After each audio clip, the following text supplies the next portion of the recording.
Welcome to InSight. I'm Wendy Brokaw. World Beat is such a huge community event, and 2023 is no exception. So, what's going on this year? My guests today are World Beat Executive Director Kathleen Fish and Assistant Director Joe Romero. Thank you so much for joining us today. Well, where do we start? Kathleen, what's That's going a great on? question, Wendy. Yeah, this year we're really excited for the festival. The focus country this year is the Philippines. And we've had a great group of volunteers who have been working with us since September to help plan all of the performances and vendors and activities around Filipino culture at the festival this year. And last night we opened our gallery exhibit, which is on the Philippines, and we got a little preview of what's going to be going on at the festival. And I think we're both really excited about it. It was really high energy evening, and we're just thinking how great it's going to be when that's multiplied out over numerous performances at the festival. Where was this gallery event? Oh, well, the World Beat Gallery is located in Pringle Park Plaza. It's right below Marco Polo, across from Indigo. And we have 3 to 4 exhibits per year in the gallery. This current exhibit is on the Philippines. Members of the community bring in items from their own homes, from their aunties, from their grandmother's house, from their friends' houses. They bring items and artifacts that are special to them and reflect their culture, and they give us write-ups. They'll write up stories or do a little bit of research, and then the wonderful Carly Wright takes what they have written and puts it on beautiful display boards. So people can come in and learn at this exhibit. They can learn how to play some Filipino games, learn a little Filipino history, see some incredibly gorgeous outfits, and just have a great time. Before we go further, this is the Salem Multicultural Institute, and this is where the gallery is. Tell us about SMI. Well, SMI started in 1997. 2 moms were a little concerned about a racist incident at a local high school, and our children were 3 years old at the time. We just had my friend Mona Roberto Hayes. She's the real instigator here. Came up to me in a parking lot after a mom and me class at Chemeketa Community College and said, these things have been going on, and we should do something about it. Let's do a multicultural festival, because I think she had been to one that was at Blanchette and thought, let's just multiply it out for the whole city. So I said, sure, let's do it. And we did. And 1998 was the first World Beat Festival. We didn't have any idea of what we were doing. We did not have event planning backgrounds at all. We got a lot of really amazing volunteers to help us out. Ken Chambers, who was a retired state trooper, he was on board as our operations person. Roy Dittman and Bill Isabel, who sadly just recently passed away, from KBZY Radio, they jumped in on board. Jackie Winters, AJ Talley, so many people, I can't even name them all. And it happened. It was the most incredible thing to see the first festival take place. It was surreal. And now here we are 26, 27 years later, and it's a lot bigger. And you've got a lot more experience starting out as just 2 moms who wanted something for their kids to be able to attend and appreciate. Well, the community has really embraced it. And so let's talk about this year. What can we expect, starting with the opening ceremonies? The opening ceremony this year is going to be led by Salem for Refugees in honor of World Refugee Day. And there will be a lineup of performers that they've contacted us about. Some of those will include some choir groups, others different regionally sourced performers. And it's going to be very interesting, and it's going to kind of pay homage to what we've got going on in the local community that we're getting from Salem that's supporting the refugees out there in the world. It's a beautiful ceremony, the opening ceremony. Can you tell us a little bit more about what it looks like and what it feels like to attend?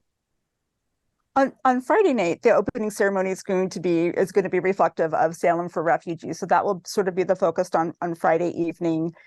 Saturday will be the kickoff for the whole festival, and we'll have some dignitaries speaking at the opening ceremony. We're still waiting to get a confirmation on a couple of the speakers, but we believe somebody from the Consular Corps from the Philippines will be a guest speaker, and hopefully some Salem celebrities as well. We'll see. We're fingers crossed. We're still waiting to hear back from a few people, but usually there's a presentation, and there'll be a performance right after that. Is that the Filipino American Friendship Corps? Yes. Yeah. Mm-hmm.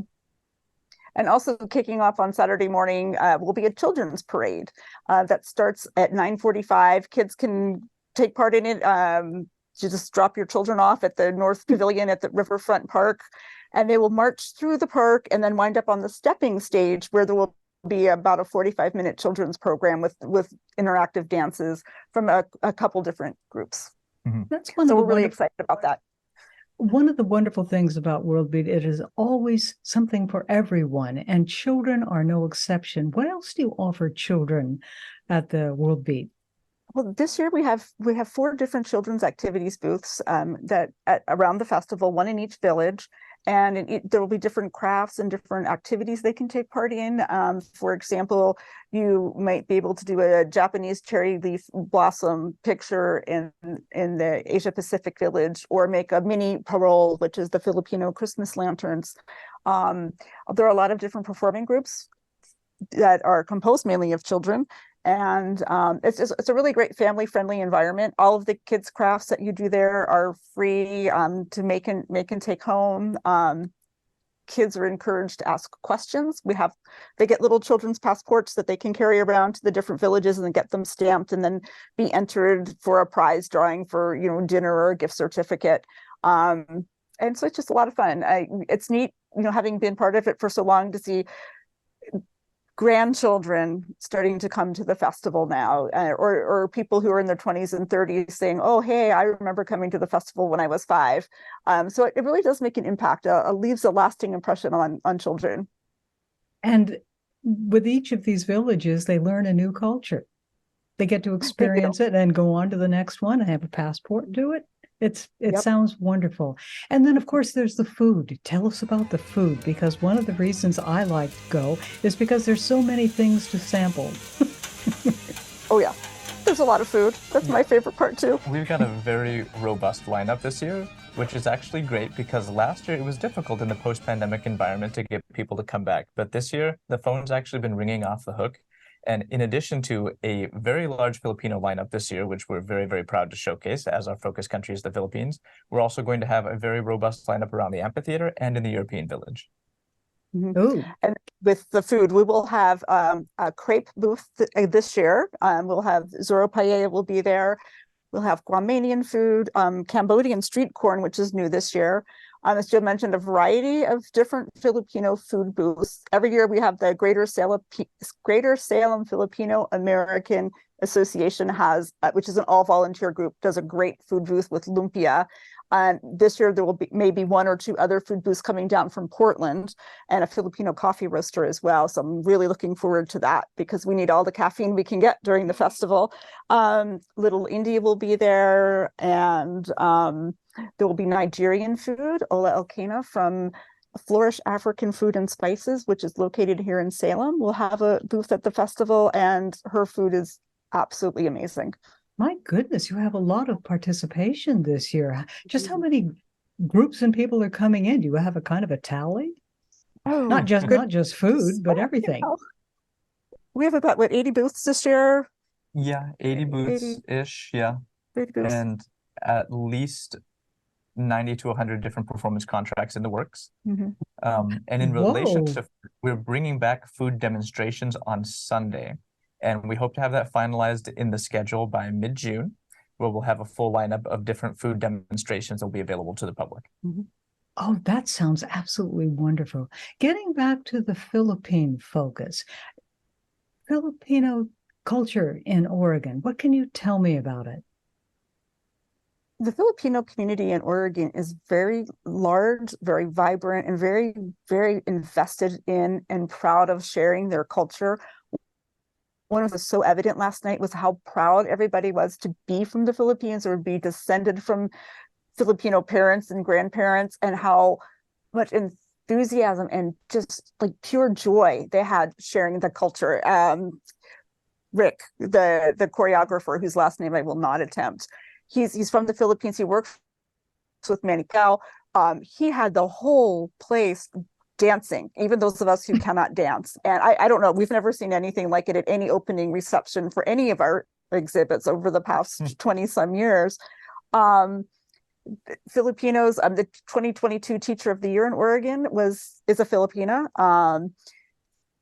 The greater Salem area has a very strong population. There's the Manila Fiesta, which is a Filipino restaurant here in town, has amazing food.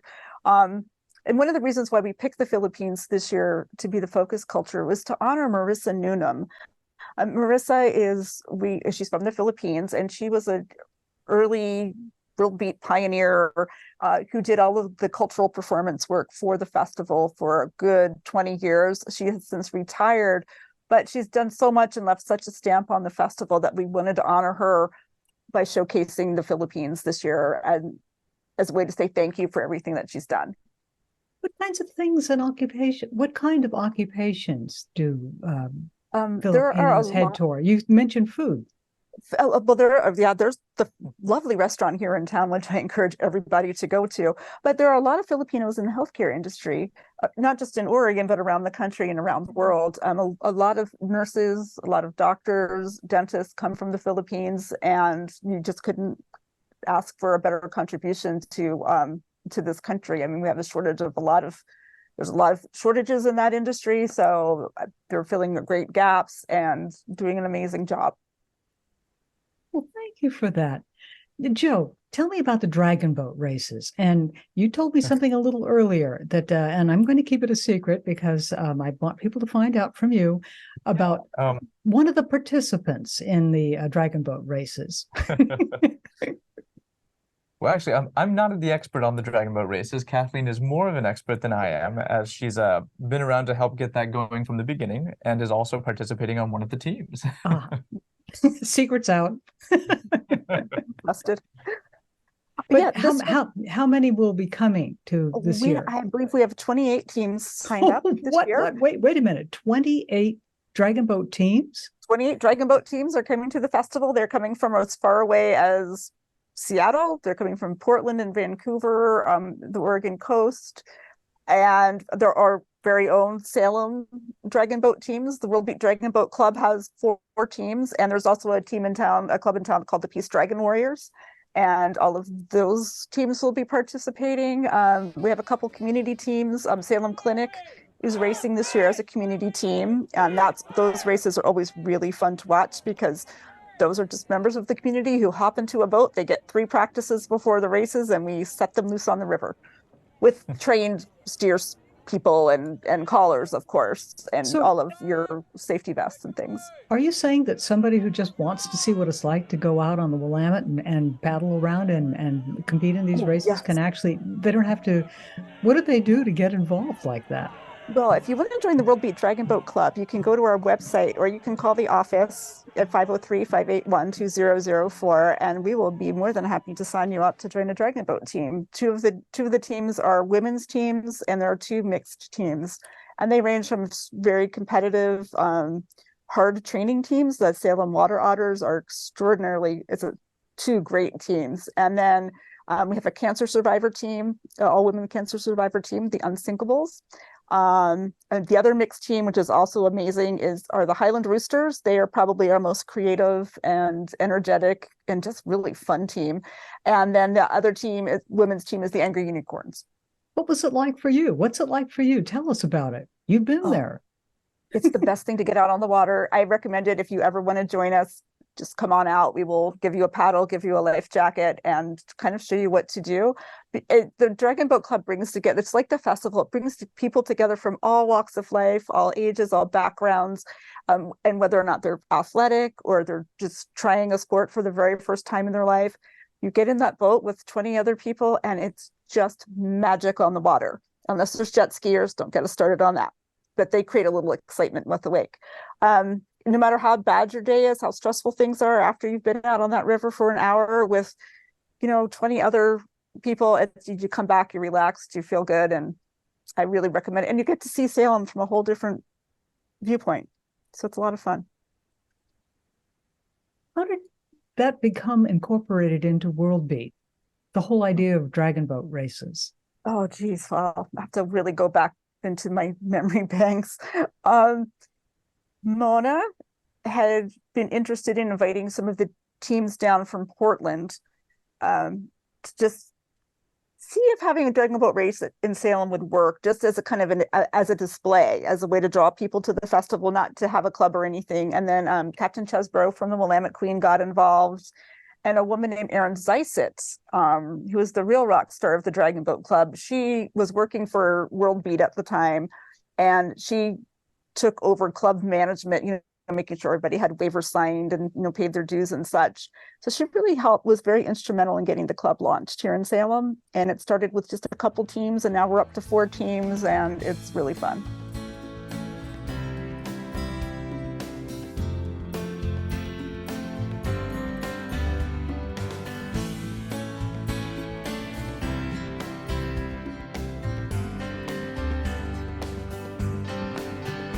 So, Joe, we all know now that this takes a great deal of prep, and that's where your expertise comes in. Tell us what it takes to put on World Beat. We start, honestly, immediately after the festival concludes, about a couple weeks afterwards, in immediately assessing what went on well with the prior festival and what we need to improve on and how to make that streamlined and smooth for the following year. We spend a great deal of the fall kind of lining up preparations and getting lists of interested parties going. And the second January hits, we go into full gear and we start to line up performers, send contracts out, get things nailed down, make sure the budget is finalized, and yeah, get the gears going for the festival, because that shot from January to June is actually pretty short. And while that's going on, I would say it's important to remember that there are 6 different stages at World Beat. Some larger than others, some smaller. In addition, we're bringing back the social powwow for this year. So there's multiple different concurrent events going on. And I like to tell people that World Beat, you can look at it as more than one festival wrapped up in one, because you can view it through the lens of the family experience with children. You can view it through the lens of just food. You can view it through the lens of just different performances from different countries. Or there's also just the beer garden if somebody just wants to have one heck of a weekend. These musical events are huge and very well attended. How did that grow? I've been with World Beat for approximately 2 years now. And honestly, I was completely jaw-dropped to discover how small the office was, because I was very aware of the size of the festival ever since I was little. I grew up here in Salem, and I knew that a lot of people attended World Beat. And the number is well into the thousands, anywhere from 20 to 30,000 per year. And when I saw Kathleen in there and a handful of volunteers who put this together every year, I was honestly completely jaw-dropped. And it also makes sense why it takes an entire year's worth of planning to get this going. And we definitely heavily rely on a lot of volunteers and a lot of committees that are composed of different volunteers, board members, and community members who help contribute to this event. You, over in a corner, running the show. I mean, Kathleen, that's just basic to me. Well, no, can you so tell many us, volunteers? And when I think of the crowd size and the fact that it's such a peaceable kingdom that you run at World Beat for the run of the festival, it's a remarkable event, and the prep that it takes and the volunteers that it takes. Are you still looking for volunteers, by the way? Oh, yeah. Yes. Tell us, how do they get in touch? They can go to our website, and there's a Get Involved tab. They can click on the website, and you will be able to go to a link to our Sign Up Genius link to volunteer. You can pick your time slot in your area that you'd like to get involved in, or you can give us a call at the office too, and we can answer any questions you might have about volunteering. Yeah, if someone looks at the volunteer sign-up list, if they see something that perhaps there's not a category that's the best fit for them, they're welcome to give us a ring, because we've definitely got a lot of things on the back end that we can use their help with. Mm-hmm. What do people who actually take a booth tell you about their experience? A lot of the vendors, when I've spoken to them, like to see the representation of their own community there and become equally impressed when they cross over to a different village and see a different community just as well represented. They love to see the strength represented by all of the communities in one spot. Like, you're essentially getting a small slice of the entire planet in Riverfront Park.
It's such a visual, sensual experience, the Yes, sights, yeah. the sounds.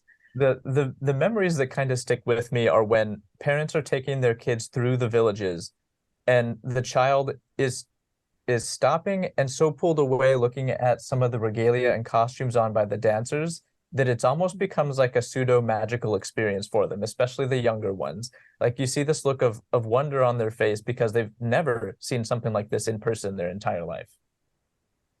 Oh, that's spectacular. Then that was one of your greatest hopes, wasn't it? You and Mona, when you got this going, was that the kids would get so much out of it and take it with them, that this is a big world we have out here, so much to experience and enjoy. Exactly. Yeah, I think Joe captured it really well. It's a lot of fun to see people's faces light up when they experience the performances, or even, as Joe mentioned, just somebody walking by wearing regalia. It's a great thing. The community has really stepped up to support World Beat. Can you give us a sense of that? Oh wow. Yeah, we have a lot of really great volunteers, and I would have to say that it would not function if it were just the two of us in the office. We wouldn't be able to pull this off. We have some board members who are very active in helping to plan the festival. Kitty Levy is the chair of the festival steering committee this year. Um, she's doing a great job. Matthew Poteet was working with cultural performers. Paula Somoza has been helping out with cultural performances as well. And just to see people from the community come together and offer their input, their services, their time is really humbling and gratifying. We just kind of serve as a conduit. We don't try to dictate or direct, but rather serve as a conduit for people to share their culture and give some context and a little bit of structure as well. And it's Salem has really turned out to be a great place to live. I know I came here from the East Coast a long time ago and was kind of culture shocked when we got here in 1995. But it's a great place to raise your kids, and the community's grown so much over the past 30 years. It's been a lot of fun to see, and just to hear different languages in the streets, it's fantastic. Tell us a little bit, Joe, about what we can expect in the way of music. I know on Friday night we're going to have the return of DJ Prashant. He was a favorite last year who brought a lot of energy to the amphitheater. And on Saturday, we're going to have a Filipino, I believe, rapper is going to be present. His name is Talilo Marfil. And the night will be capped off with a Cuban group called Melao de Cuba. And after that, of course, on both Friday and Saturday, we will have our signature fire dances. Oh, the fire dancers. Tell us about the fire dancers. They're so much fun to watch. Our two groups this year, one of them is going to be Paradise of Samoa, which we've had in the past, and from a few prior years back now returning, a group called Thermogenesis, formerly known as Pyrite, will also be performing. And the dances are very energetic and also safe. And under the gaze of night, the fire is just spectacular. And watching the motions they can pull off and the acrobatics they can pull off has been a lot of fun.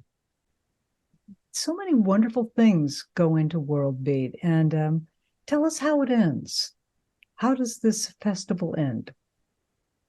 On Saturday evening, the Philippine Department of Tourism is going to be having quite the show. I want to say, and I will give you a copy of the program, that it's around 5 o'clock-ish.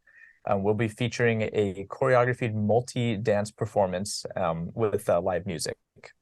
Wonderful. And that one we're definitely looking forward to seeing.